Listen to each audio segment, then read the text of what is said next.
Hello student, मैं आप लोग के सामने आज हिस्ट्री में नए चैप्टर मगध साम्राज्य का वीडियो लेकर उपस्थित हुआ हूँ।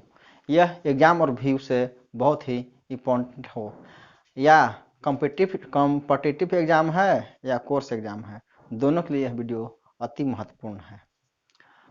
मगध भारत के प्राचीन राजवंशों में से एक था।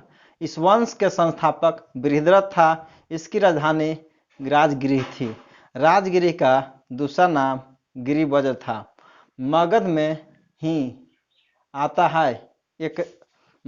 एक आता है वंश जिसका नाम है हर्यक वंश। इस वंश का संस्थापक बिंबिसार था। इसने मगध की गद्दी पर 544 ईसा पूर्व में बैठा था। यह बौद्ध धर्म को मानता था। यह मगध की गद्दी पर 52 वर्षों तक शासन किया।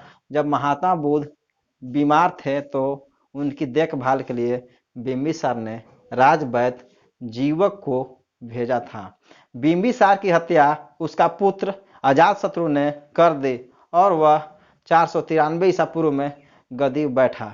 यानी बिंबिसार की हत्या 493 ईसा पूर्व में हो गई और उसका बेटा अजातशत्रु 493 ईसा पूर्व में ही गद्दी पर बैठा था। अजातशत्रु के उपनाम कुनिक था। वह प्रारंभ में जैन धर्म को मानता था।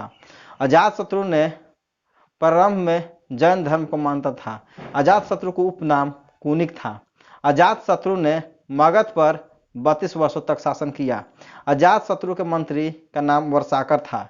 इस मंत्री की सहायता से अजातशत्रु ने वैशाली पर विजय प्राप्त की थी। वर्षाकर की सहायता से अजातशत्रु ने मगध पर विजय प्राप्त की थी। अजातशत्रु की हत्या 461 ईसा पूर्व में उसका पुत्र उदयीन ने कर दी। उदयीन 461 ईसा पूर्व में मगध की गद्दी पर बैठा था। उदयीन ने पाटलीग्राम की स्थापना की। उदयीन जैन धर्म का अनुयायी था। उदयीन जो था ना, वो जैन धर्म का अनुयायी था। हर्यक वंश का अंतिम राजा उदयीन का पुत्र नागदशक हुआ। हर्यक वंश का अंतिम राजा उदयीन का पुत्र नागदशक हुआ। नागदशक के पुत्र अमत शिशुनाग ने 412 ईसा पूर्व में हटाकर शिशुनाग वंश की स्थापना की। अमत शिशुनाग ने नागदशक को अपने पद से हटा दिया और 412 ईसा पूर्व में शिशुनाग वंश की स्थापना की। शिशुनाग ने अपनी राजधानी को पाटलिपुत्र से हटाकर वैशाली में स्थापित की।